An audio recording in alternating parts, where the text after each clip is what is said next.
Meditamos hoy en esta tercera meditación de nuestras charlas cuaresmales sobre la fe en la Iglesia. No es tan fácil explicarlo como los días anteriores, nuestra fe en Dios o nuestra fe en Cristo. Y no es fácil no porque no esté bien explicado, sino porque nos encontramos de partida con una cuestión que es necesario resolver enseguida. ¿Qué es la Iglesia? Según cómo contestemos a esta pregunta, así va a ser nuestra actitud ante ella, ante la Iglesia. Por ejemplo, hay quien dice que la Iglesia es una institución fundada por la mera necesidad de tener una organización que sirviera para perpetuar la labor iniciada por Jesucristo. Incluso se atreven a decir que la Iglesia en realidad no la fundó nuestro Señor, sino que la Iglesia fue fundada por una especie de deseo imperialista, opresor de la comunidad de Roma sobre el resto de las comunidades. Esto es una cosa que se lee, sobre todo, no digo en tratados de teología, pero sí a veces en los periódicos por algunos que se las dan de teólogos. Esto no es verdad. Y esto es lo primero que tenemos que aclarar. ¿Qué es la Iglesia? Esta pregunta solo puede ser contestada diciendo: la Iglesia es efectivamente una institución fundada por Cristo, querida por Cristo deliberadamente, por tanto de derecho divino, de origen divino, pero es muchísimo más que una institución. ¿Se pueden amar las instituciones? Hombre, sí. Depende de la institución. Por ejemplo, la patria es una institución, se puede amar a la patria, se debe amar a la patria. Podríamos decir que la familia es una institución, tu familia. Se puede y se debe amar a la familia, no solamente a los miembros de la familia. Pero es que en el caso de la Iglesia, de verdad, y esto para mí es lo más importante cuando hablo de la Iglesia, es que es más que una institución. Es una institución, no cabe duda. Tiene unas personas, el Santo Padre y después los obispos, los sacerdotes. Hay una institución, esto es un templo, hay una institución. Pero es mucho más que una institución. Y de esto no se habla ya. Y curiosamente se ha hecho silencio sobre un punto de forma deliberada, de forma tramposa, con un objetivo claro: separar a los fieles de la Iglesia. ¿Qué es lo que se ha ocultado? ¿Qué es lo que decían de la Iglesia en los primeros siglos del cristianismo? Es, además, palabra de Dios, porque viene recogido en las cartas del apóstol San Pablo. La Iglesia es, ante todo, incluso más antes que la institución, es el cuerpo místico de Cristo. Yo tengo que amar a Cristo, que nació, vivió, murió, resucitó, subió a los cielos, amar a Cristo presente en la Eucaristía, sí, pero amar a Cristo presente en la Iglesia. Es el cuerpo místico de Cristo. Esta es la definición que da San Pablo. Cuando llega el Concilio Vaticano II, de forma tramposa, deliberada en el posconcilio, no en el concilio, donde se dice que la Iglesia es cuerpo místico de Cristo, y se recupera un concepto previo del Antiguo Testamento donde se dice que es también pueblo de Dios. Pero de forma, repito, tramposa, deliberada para hacer el mal y para evitar que los católicos amen a la Iglesia, se omite este concepto de cuerpo místico de Cristo. Es decir, se separa a la Iglesia de Cristo. Y se llega al extremo, esa frase puesta de moda en el posconcilio, esas décadas tan duras que fueron la década de los 70 y la década de los 80, donde se dice: Cristo sí, Iglesia no. Es una frase que hizo furor en esos años. Cristo sí, Iglesia no. La Iglesia es la suegra gruñona, la aguafiestas, la que sirve solo para decir: no puedes hacer esto, no puedes hacer esto, no puedes hacer esto. De esa manera, repito, de forma bien deliberada, se empezó a separar a los fieles de ellos mismos, porque ¿qué es la Iglesia? el cuerpo místico de Cristo del cual forman parte todos los bautizados, con su cabeza que es Cristo nuestro Señor. Así es como se ha hecho esta separación, incluso este rechazo de tantos que dicen: yo soy católico como el que más, pero no quiero saber nada con la Iglesia. O yo creo en Jesucristo, pero no voy a misa y no tengo que saber nada con los curas, identificando a la Iglesia con la jerarquía de la Iglesia o con un sector de la jerarquía de la Iglesia. Qué mal cartel tenemos los curas, ¿verdad? Recuerdo hace muchos años, entonces era obispo auxiliar de Madrid, Monseñor Iniesta. Yo estaba trabajando en una parroquia en Vallecas, de donde él era, además de obispo auxiliar, vicario episcopal, y decía: todo el mundo habla mal de los curas, pero esta gente que habla mal de los curas, en cambio, cuando le preguntas a qué cura conoces, o no conoce a ninguno, o a aquel al cual conoce, a ese, sin embargo, le aprecia y habla bien de él. Repito, esto no es una casualidad. Han ido deliberadamente, tramposamente, a separar a los fieles de ellos mismos, es decir, a los fieles de la Iglesia, y lo han hecho de esta manera, omitiendo esta definición fundamental de Iglesia: cuerpo místico de Cristo. La Iglesia es Cristo, Cristo es la Iglesia, y de esa forma es una institución, casi la recaudadora de impuestos. No, mire usted, no tiene nada que ver. La Iglesia es el cuerpo místico de Cristo, y yo no puedo amar a Cristo si no amo a la Iglesia, porque la Iglesia es su cuerpo. Y por supuesto no puedo seguir a Cristo fuera de la Iglesia.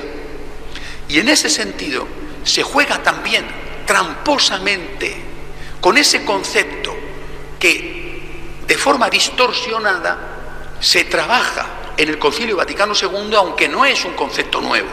Fuera de la Iglesia hay salvación.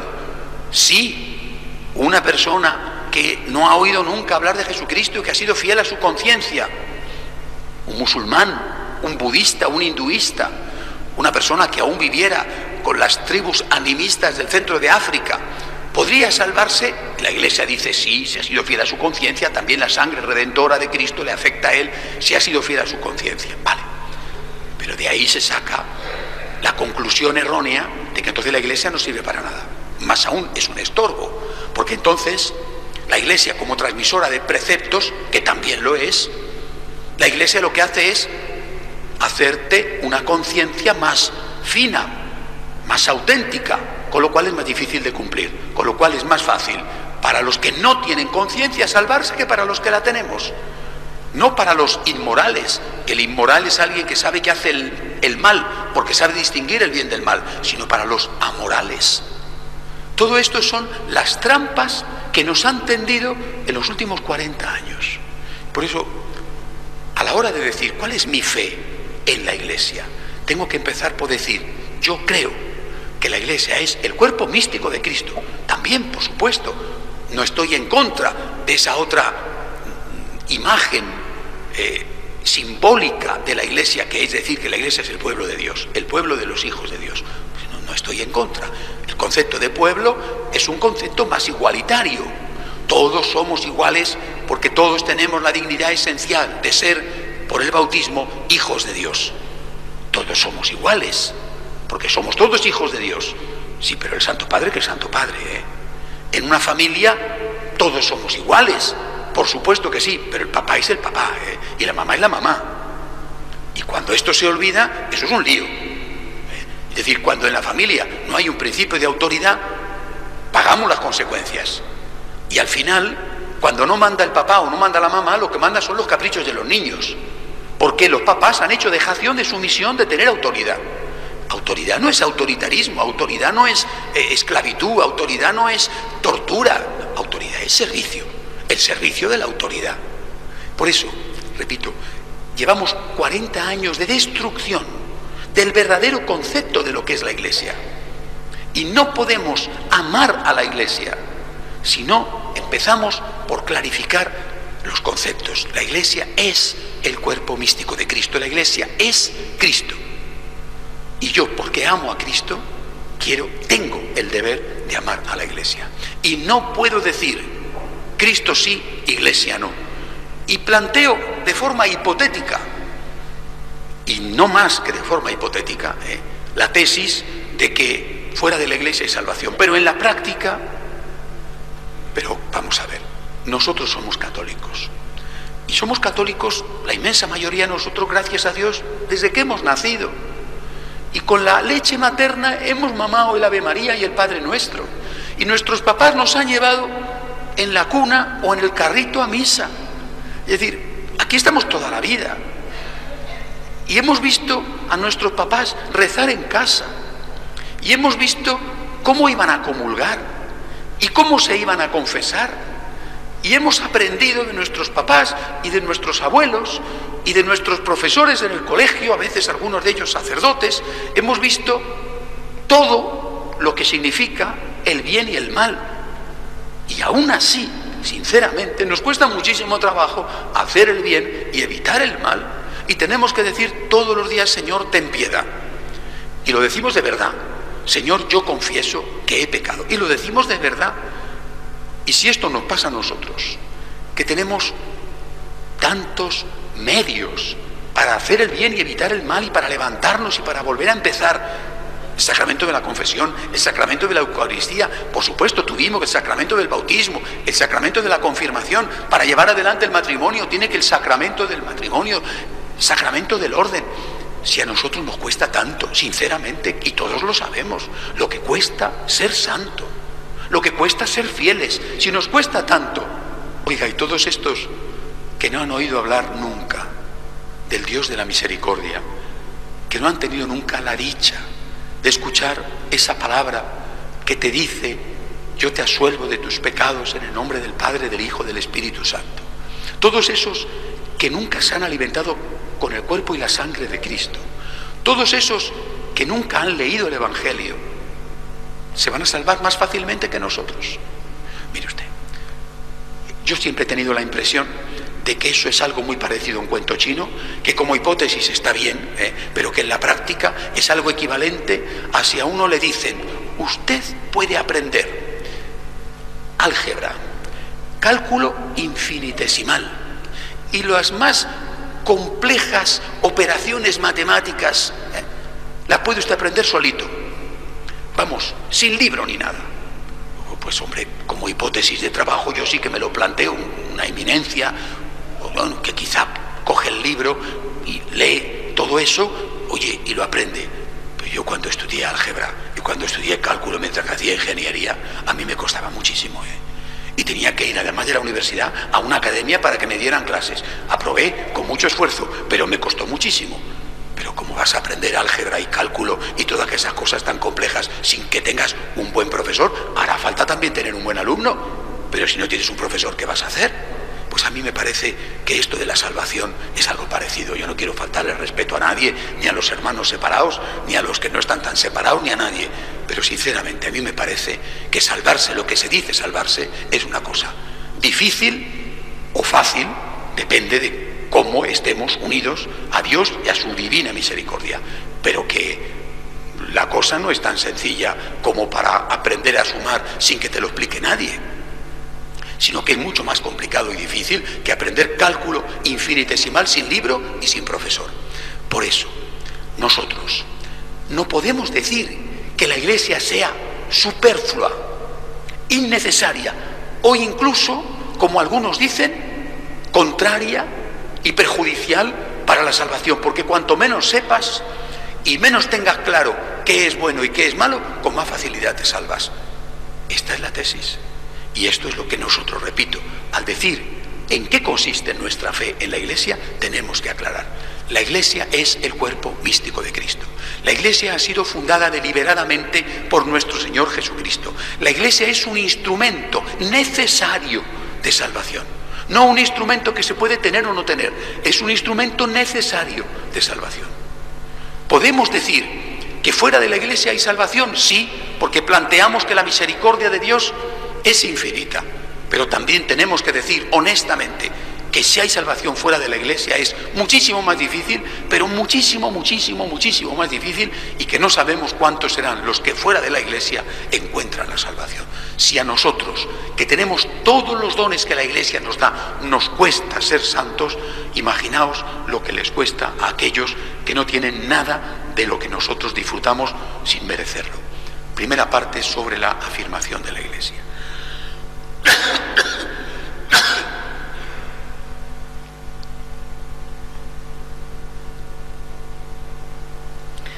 Las notas que nosotros confesamos en el credo sobre la Iglesia, una, santa, católica, apostólica, son las notas básicas que expresan el contenido de nuestra fe en ella.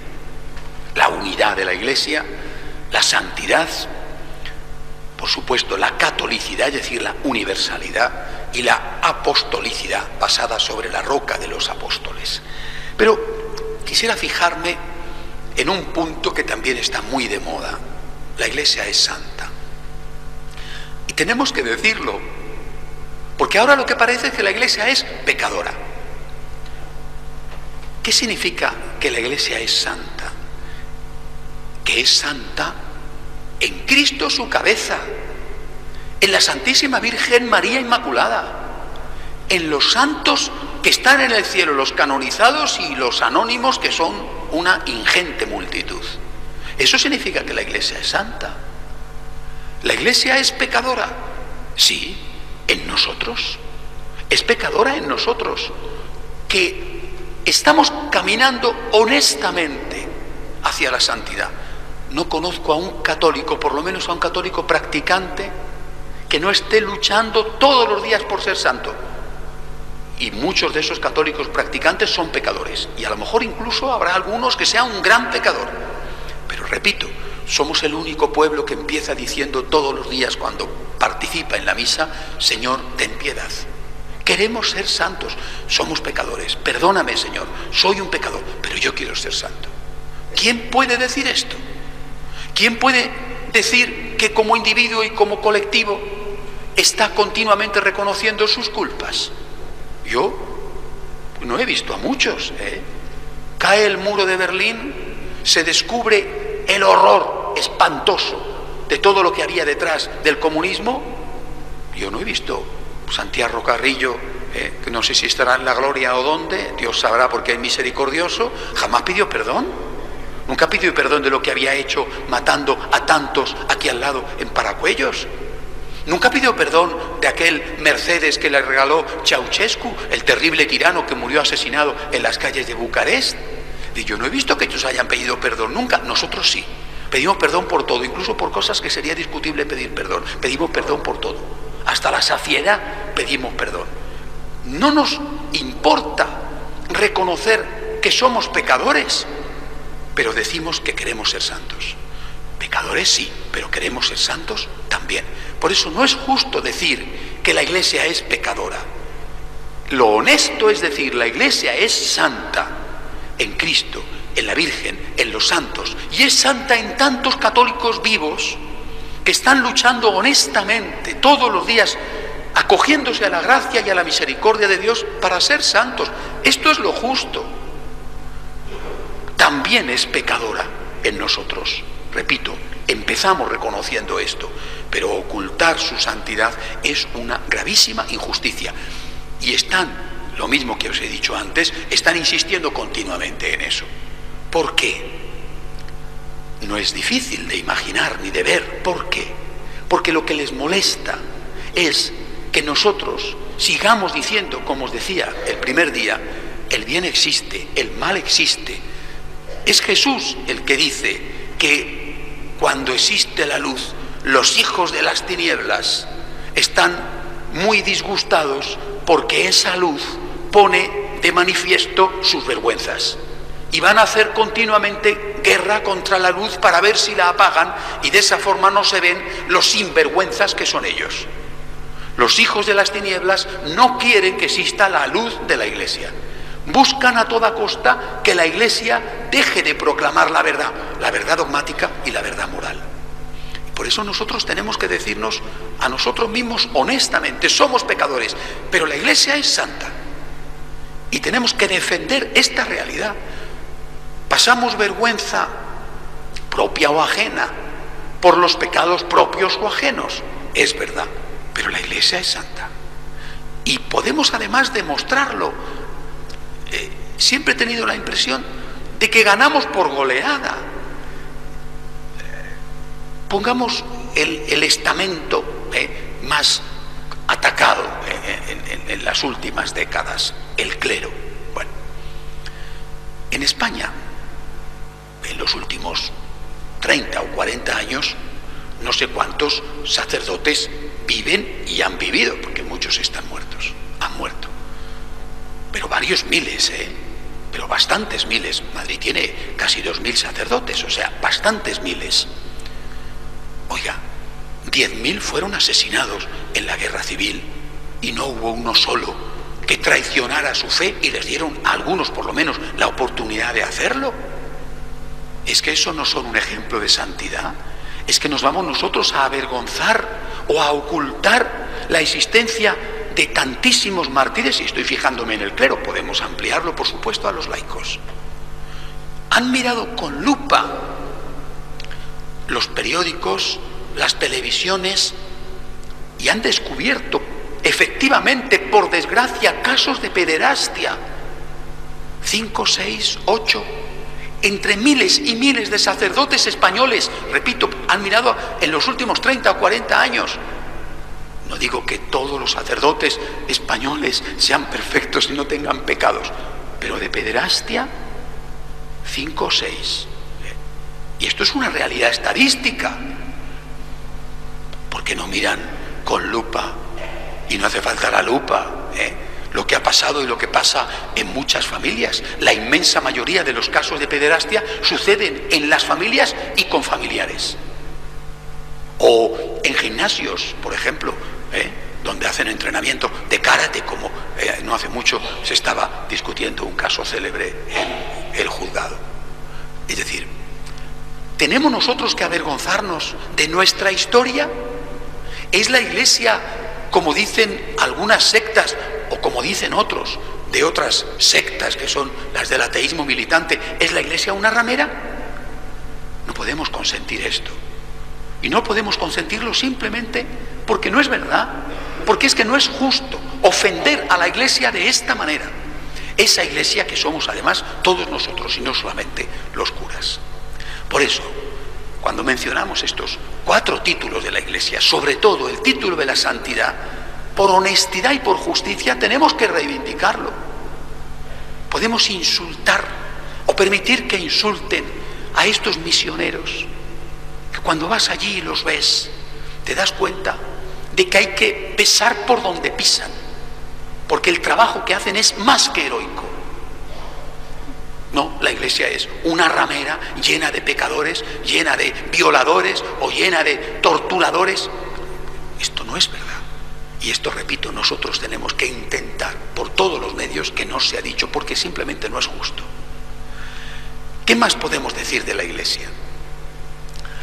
A mí hay algunas definiciones que me gustan mucho. Por ejemplo, la Iglesia es madre, y lo es. La Iglesia es madre.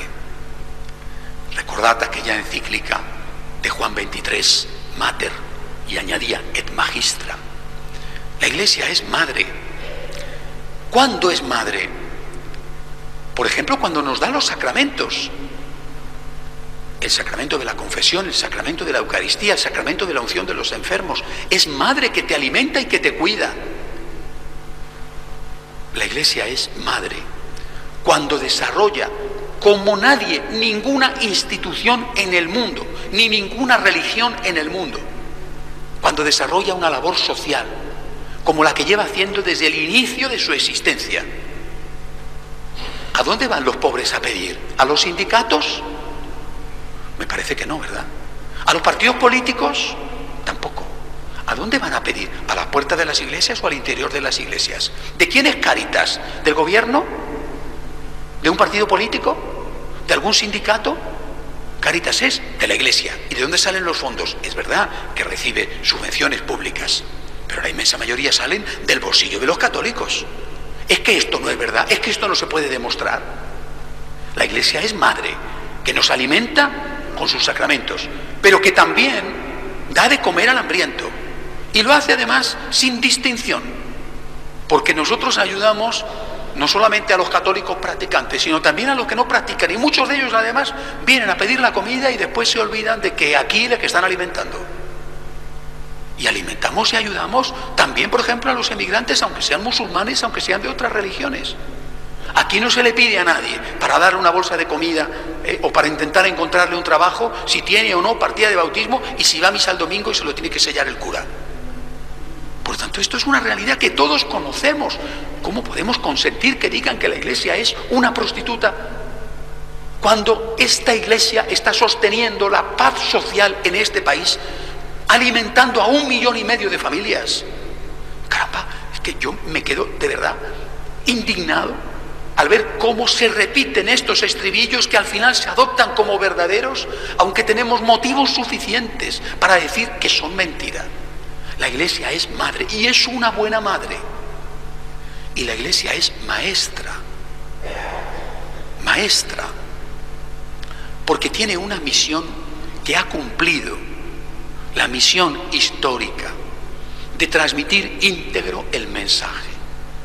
Ese mensaje de Jesucristo recogido en los Evangelios, interpretado por la tradición durante el paso de 20 siglos. Esa es, junto a la maternidad, la gran labor de la Iglesia: enseñar, ser fiel a las enseñanzas de Cristo y transmitirlas. Por eso no podemos decir: yo acepto del mensaje dogmático o moral, acepto una parte. Ni siquiera podemos decir acepto casi todo. Estoy de acuerdo con la que la Iglesia enseña en casi todo. Pues no me vale, no me vale. Si tú tienes un mueble precioso, antiguo, valioso, y dices, el mueble se ha conservado durante siglos, es una joya de museo, lo tengo en casa, lo heredamos de generación en generación, desde quién sabe cuánto. Este mueble yo voy a quitarle un pedazo. Tiene aquí un adorno, o le corto una pata, o estropeo un cajón, o si tiene un espejo, lo quito, lo rompo y pongo un cuadro. Ese mueble ya no es el mismo mueble, ya no vale igual. Está deteriorado, pero si solamente ha sido esto, pero ya no es lo mismo, ya no es igual. Del mismo modo tenemos que decir sobre el mensaje. Tú no puedes decir, soy católico y creo en una parte o en la mayor parte. No puedes hacerte una religión a tu medida. No puedes convertirte en aquello que Benedicto XVI decía cuando era cardenal Ratzinger, el católico del supermercado. La moral burguesa, que va con el carrito al supermercado y que ve 10 marcas de arroz y elige una, o ninguna porque tiene arroz en casa o porque no le gusta. Y después ve 7 marcas de detergente y elige uno o ninguno. Esto lo cojo, esto lo dejo, después de repente cambias durante la compra. Dices, me interesa más este otro producto, retrocedes y dejas el paquete allí donde estaba, en el estante donde estaba, o lo dejas abandonado en cualquier sitio. Este es el modelo de católico, el católico del supermercado. Esto no es un católico.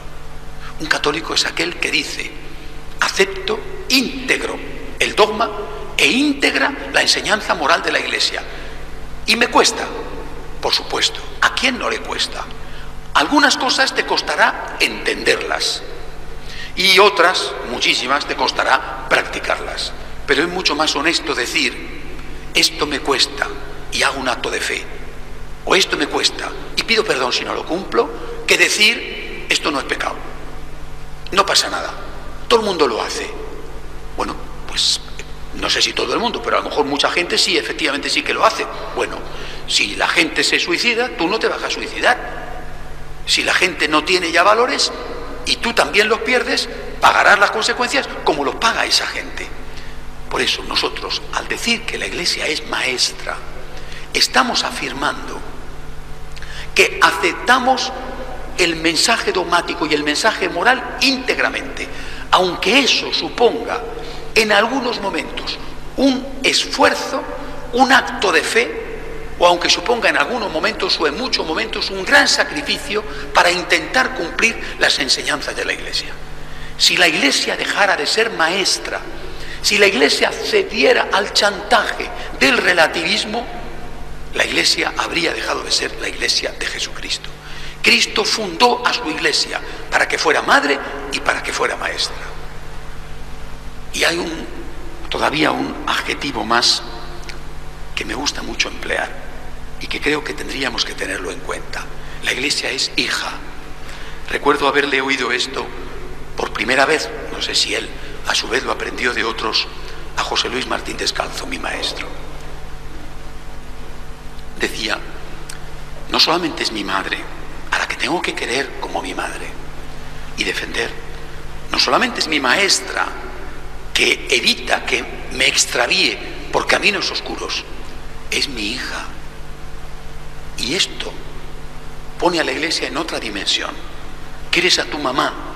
Sí, debes de quererla, pero seguramente quieres más a tu hijo o a tu hija.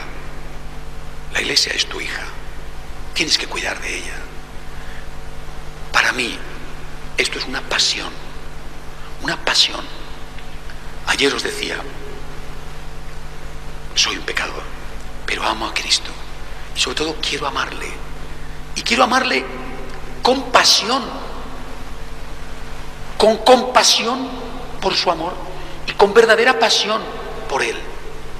No quiero que sea una cosa más en mi vida, quiero que sea la primera, la más importante. Quiero amar apasionadamente a Cristo y del mismo modo quiero amar apasionadamente a la Iglesia. No de una forma tranquila, no, quiero amarla con pasión, de tal manera que no puedo quedarme indiferente ni tranquilo cuando veo cómo la atacan o la insultan, o cuando veo cómo está en peligro por culpa de propios y por culpa de extraños. El amor a la Iglesia solo puede ser apasionado, como es apasionado el amor a un hijo, como debería de ser el amor a una madre. La Iglesia es tu mamá, te ha nutrido, te nutre, es tu maestra que te enseña el difícil arte de amar, el difícil arte de vivir.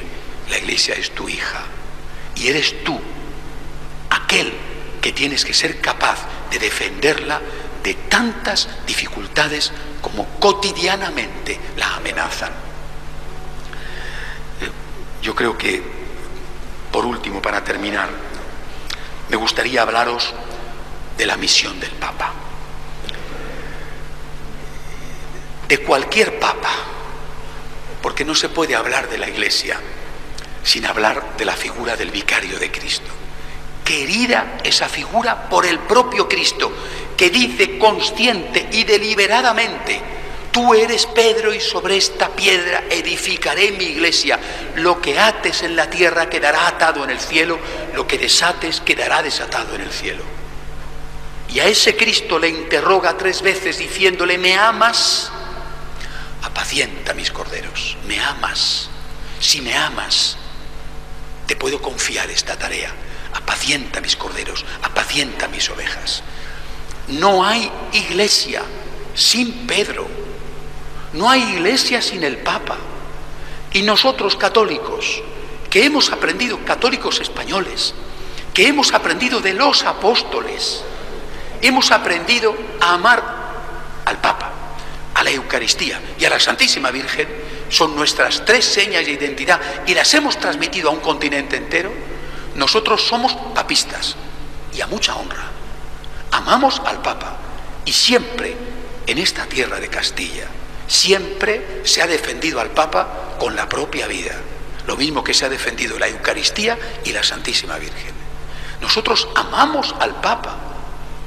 ¿A qué Papa? Al que está, al que está. Nosotros no somos de los que decimos: viva el Papa cuando el Papa me convence o cuando el Papa me conviene. Nosotros decimos: viva el Papa. En estos días que estamos con un cambio en el pontificado, y que vemos lo que está haciendo el Papa Francisco, y que vemos cómo en general ha caído también entre el conjunto de los hombres, no solamente de los católicos, yo sinceramente estoy preocupado. Este será el tema del que hablaré en la homilía del Domingo de Ramos. Yo estoy preocupado, incluso estoy muy preocupado, porque a mí me parece que esto es algo parecido a lo que pasó con nuestro Señor en ese Domingo de Ramos, cuando el pueblo salió a las calles de Jerusalén a recibirle con vítores y a gritarle Hosana al Hijo de David. Y ese mismo pueblo, 5 días después, gritaba crucifícale. Yo he aprendido que en la vida no se puede contentar a todo el mundo, Y como no se puede contentar a todo el mundo, cuando veo que alguien contenta a todo el mundo, digo, ¿cuánto durará esto? Hoy ya el Papa ha dicho algo que no ha gustado, porque hasta ahora todo eran aplausos. Pero hoy el Papa, en el discurso a los embajadores acreditados ante la Santa Sede, ha hablado de la pobreza y ha pedido que los pueblos se comprometan en la lucha contra la pobreza y en la lucha por la paz mundial. Muy bien. Pero ya ha dicho esta mañana, hay otra pobreza, la pobreza espiritual, que crea muchísimas víctimas. Y la causa de esa pobreza espiritual es, y ha citado, como dijo mi predecesor Benedicto XVI, la dictadura del relativismo. Ah, caramba. Ya ha empezado a decir lo que no se cansó de decir Benedicto XVI. La dictadura del relativismo está causando más víctimas que el hambre. ¿Cuántas personas mueren de hambre en España? Pues yo creo que muy pocas, gracias a Dios, si es que hay alguna. ¿Y cuántas personas mueren del aborto en España? Esas son las víctimas de la dictadura del relativismo. Claro, hay en otros países donde hay hambre y muere la gente de hambre y no mueren de aborto. Suma el mundo. A ver en qué quedamos. Han muerto de aborto desde que se legalizó el aborto por primera vez en Estados Unidos. Han muerto de aborto más que en todas las guerras que se han producido en la historia de la humanidad. Las víctimas de la dictadura del relativismo, y el aborto es solamente uno de los casos, sus víctimas son solamente una de las víctimas, empezamos a sumar y hay que ver lo que sale. Esas víctimas son incontables. El Papa ya ha empezado a decirlo esta mañana. Van a tardar mucho en decirle, eres un carca, un demagogo, nos has engañado, creíamos que contigo iba a cambiar la Iglesia y ahora resulta que es más de lo mismo. Van a tardar mucho en decirle, dimite y dimite y dimite, sacando trapos sucios que no existen de la época de la dictadura de Argentina, inventándolos. No creo que tarde mucho. Y por eso nosotros, católicos, tenemos que estar siempre diciendo, viva el Papa. ¿Qué Papa? El Papa, el Papa. Yo estaba en la plaza de San Pedro cuando sale la fumata blanca, no había aparecido todavía el cardenal Torán para decir quién era, y ya nos pusimos a gritar, viva el Papa. Esta es, repito, nuestra genética. Esto es nuestro ADN. Nosotros somos católicos, estamos con el Santo Padre porque así lo quiso Jesucristo, y estamos con el Santo Padre en lo bueno y en lo malo. Si el Papa cometiera un error doctrinal, estoy seguro de que no lo hará porque está el Espíritu Santo, y personal de pecados ha habido papas que lo han hecho, ¿verdad? Tendríamos que decir lo que el Señor nos dijo: haced lo que dicen y no hagáis lo que hacen. Pero me parece a mí que no tenemos muchas cosas que reprochar a los papas, por lo menos del último siglo y más allá. ¿Se le puede reprochar algo a Pío XII? ¿A Juan XXIII? ¿Al bueno de Juan Pablo I? ¿A Juan Pablo II? ¿A Benedicto XVI?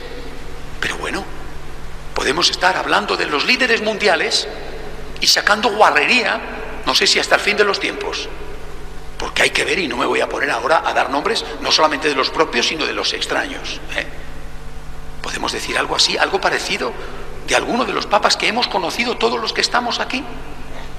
Por eso, hablar de la Iglesia es hablar de esta Iglesia santa, formada por pecadores que somos nosotros. Por el otro lado, gracias a que existen los pecadores en la Iglesia, nos admiten en ella.